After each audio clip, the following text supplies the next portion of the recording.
Pukul 6 waktu Indonesia Tengah. RRI ND menyiarkan Warta Berita.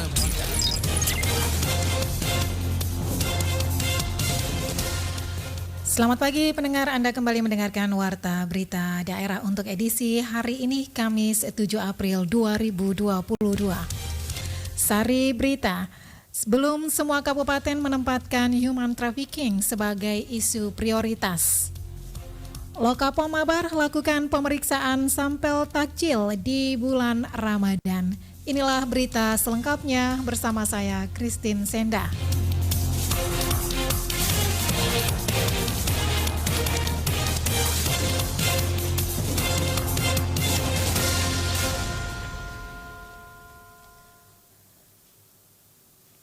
Meskipun Nusa Tenggara Timur menjadi salah satu provinsi dengan jumlah kasus human trafficking yang cukup tinggi di Indonesia, namun belum semua kabupaten kota yang ada di wilayah ini menempatkan human trafficking sebagai isu prioritas. Selengkapnya, Rosa Dalima melaporkan.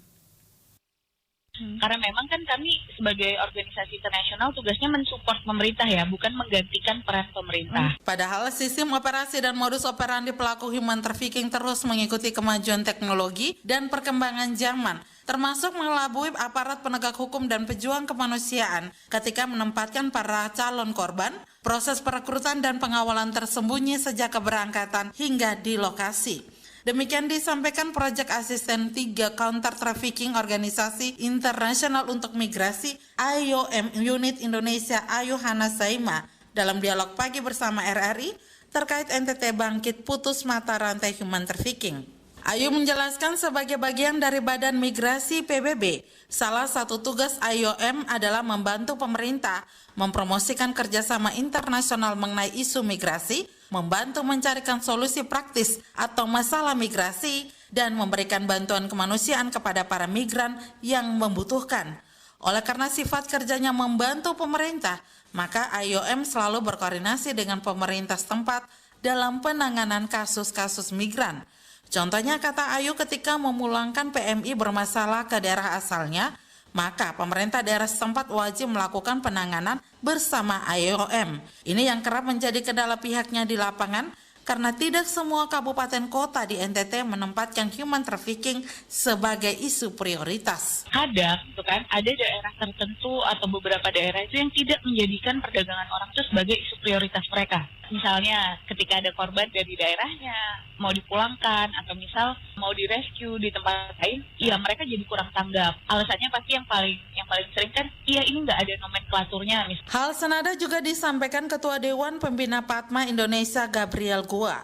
Banyak pelaku human trafficking seolah tidak tersentuh hukum, salah satunya kasus TPPO di Sika Maumere. Dikatakan Gabriel Gua, pemerintah melalui Kepres nomor 22 tahun 2021 telah mengatur tentang gugus tugas pencegahan dan penanganan TPPO. Akan tetapi menurutnya belum semua kabupaten kota di NTT yang menjabarkannya melalui peraturan gubernur atau bupati dalam menggerakkan stop human trafficking ini. Sudah ada Perpres nomor 22 tahun 2021 tentang gugus tugas pencegahan dan penanganan tindak pidana perdagangan orang. Tapi coba kita cek di provinsi maupun kabupaten kota apakah sudah ada Pergub dan peraturan bupati sehingga menggerakkan semua pihak untuk melakukan pencegahan dan penanganan TPPO ini. Ini belum ada juga. Jika gubernur, wali kota, dan bupati se-NTT mengikuti arahan presiden melalui rencana aksi nasional yang dilanjutkan dengan rencana aksi daerah lanjut Gabriel Gua, maka tidak ada lagi warga NTT yang menjadi korban TPPO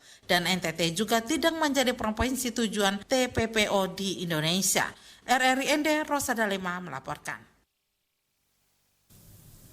Bupati Flores Timur Antonius HGG Hayon ST melakukan penandatanganan nota kesepahaman MOU dengan Kepala BP2MI Pusat Beni Rahmadani tentang penempatan dan perlindungan pekerja migran Indonesia asal Flores Timur. Nota kesepahaman dengan nomor HK 05-NKB-Pemkap FT 2022 ditandatangani pada Selasa 5 April 2022 bertempat di kantor BP2MI Jakarta. Dijelaskan Bupati Vlotim Antonius Hubertus GG Hayon ST, pola perantauan saat itu dilakukan secara mandiri tanpa dilengkapi dokumen resmi. Sehingga pada momentum tersebut, Bupati Flores Timur menyampaikan terima kasih kepada lembaga BP2MI yang melakukan kerjasama dengan pemerintah Kabupaten Flores Timur. Sementara itu, Kepala Badan Perlindungan Pekerja Migran Indonesia, Beni Rahmdani, menegaskan bahwa kerjasama BP2MI dengan pemerintah daerah merupakan sebuah kemutlakan yang tidak bisa ditawar karena para pekerja migran Indonesia adalah penyumbang terbesar kedua setelah minyak dan gas bumi, serta melampaui kontribusi devisa dan sektor pariwisata perlindungan PMI sendiri merupakan amanah dari Undang-Undang Nomor 18 Tahun 2017 yang diartikan sebagai segala sesuatu upaya untuk melindungi kepentingan calon PMI dan atau PMI beserta keluarganya dalam mewujudkan terjaminnya pemenuhan haknya dalam keseluruhan kegiatan, baik sebelum, selama, dan sesudah bekerja dalam aspek hukum, ekonomi, dan sosial. Penempatan berbasis perlindungan bagi PMI terus dilakukan dengan melibatkan banyak pihak, baik dengan kementerian, lembaga terkait, Pemda, serta mitra strategis lainnya. Adapun MOU dimaksud diarahkan untuk memberantas sindikat pengiriman ilegal PMI, sehingga perlu adanya sinergitas program dan kegiatan antara BP2MI dan pemerintah Kabupaten Flores Timur dalam bentuk penyelenggaraan pendidikan dan pelatihan bagi calon PMI asal Flores Timur. Anda sedang mendengarkan Warta Berita Produksi RRI ND. Kita beralih ke berita lainnya. Dalam rangka intensifikasi pangan saat bulan puasa dan menjelang Ramadan, Balai Pengawasan Obat dan Makanan BPOM melalui Lokapom Manggarai Barat melakukan pemeriksaan berbagai sampel takjil di Labuan Bajo, Manggarai Barat, Nusa Tenggara Timur. Laporan Veranda Garus. Kepada RRI dalam tas ND pagi Rabu kemarin, Kepala Lokapom Mabar Andi Rusmin Nuryadin STP mengatakan pengawasan dilakukan untuk mengantisipasi potensi bahaya produk pangan yang tidak memenuhi ketentuan dan cenderung meningkat pada hari-hari besar sebagai akibat meningkatnya permintaan serta persediaan kebutuhan pangan. Lokapom Mabar mengawasi beberapa kabupaten yakni Manggarai Barat, Manggarai, dan Manggarai Timur. Namun untuk saat ini pihaknya sedang memfokuskan pemeriksaan di Manggarai Barat khususnya di Labuan Bajo. Adapun 3 tempat yang dilakukan pengawasan pada wilayah Labuan Bajo, yaitu Kampung Bojo, Kampung Air, dan Kampung Rocompak, di mana pihaknya mengambil uji sampel terhadap 30 jenis pangan dan pemeriksaan uji di tempat secara acak. Pengujian dilakukan untuk melihat kandungan boraks, formalin, rodamin B, dan metanil yellow dalam makanan.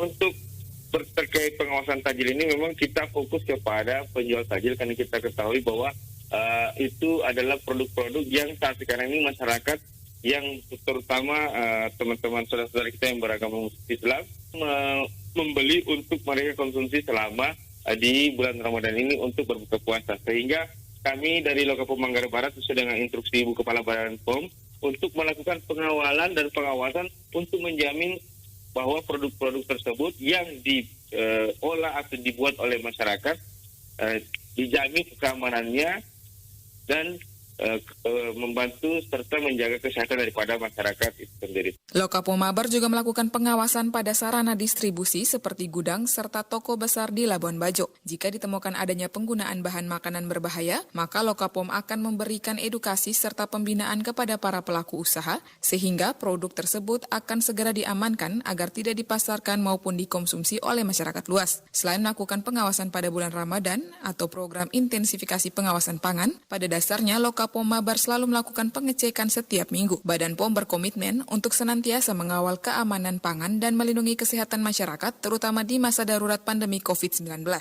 Yang kita ketahui saat sekarang ini masyarakat sangat antusias dan sangat istilahnya mereka butuh dalam jumlah besar, dan karena kebutuhan mereka jumlah besar, biasanya masyarakat itu lengah dalam rangka melihat atau memperhatikan produk-produk yang mereka beli. Sehingga kami dari Lokapom Manggarai Barat akan bersama-sama dengan stakeholder terkait melakukan sidak secara serentak untuk memastikan bahwa sarana distributor besar ini menyiapkan produk-produk pangan yang memang sudah terjamin sesuai dengan regulasi dan standar yang ada. Para pelaku usaha juga nantinya akan diproses secara hukum apabila dengan sengaja memberikan zat berbahaya pada makanan untuk mengambil keuntungan dengan memberikan produk yang tidak sesuai dengan ketentuan oleh Lokapom. Untuk itu, kepada pelaku usaha pangan dihimbau agar selalu memenuhi ketentuan yang berlaku dalam menjalankan usahanya. Masyarakat juga dihimbau untuk terus menjalankan protokol kesehatan dan menjadi konsumen cerdas dalam memilih pangan aman dengan selalu melakukan ceklik, yakni cek kemasan, cek label, cek izin edar, dan cek kadaluarsa sebelum membeli atau mengkonsumsi pangan olahan. RRI ND Veranda Garus melaporkan. Pelaku usaha mikro kecil dan menengah UMKM Perca Tenun di Kabupaten Nagekeo memasarkan hasil produk usahanya menggunakan sistem online. Laporan Suimam.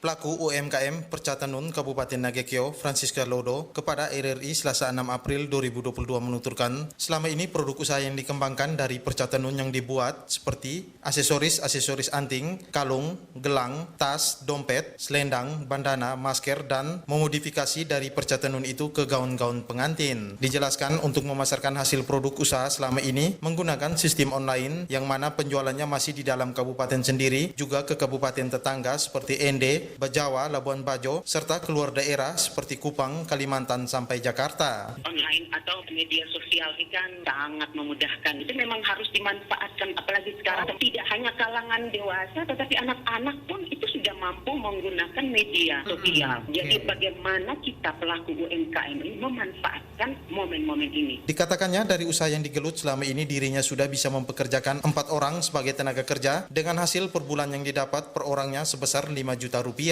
Memang selama ini produk-produk yang kita pasarkan itu selain bahwa kita menjualnya secara online, memanfaatkan media sosial itu juga sesuai pesanan-pesanan. Jadi kalau dirata-ratakan penghasilan dalam sebulan dibagi dengan tenaga kerja yang saya pekerjakan ada 4 orang, bahwa kita mampu meningkatkan pendapatan ekonomi mereka juga kayak kita sendiri, kemudian kita mampu membuka lapangan pekerjaan bagi mereka, itu kalau kisarannya sekitar 5 jutaan per bulan. Yang melanjutkan, di Nagekeo sekarang ini UMKM sedang bertumbuh dan menjamur. Jadi untuk memasarkan produk-produk yang dihasilkan selain dari media sosial, tentu perlu adanya kerjasama dan dukungan dari dinas terkait seperti Dekranasda, karena selain dalam meningkatkan skill, pelaku UMKM juga butuh bimbingan atau arahan seperti melakukan pelatihan yang lebih intensif, sehingga dari keterlibatan itu skill pelaku UMKM semakin diasah.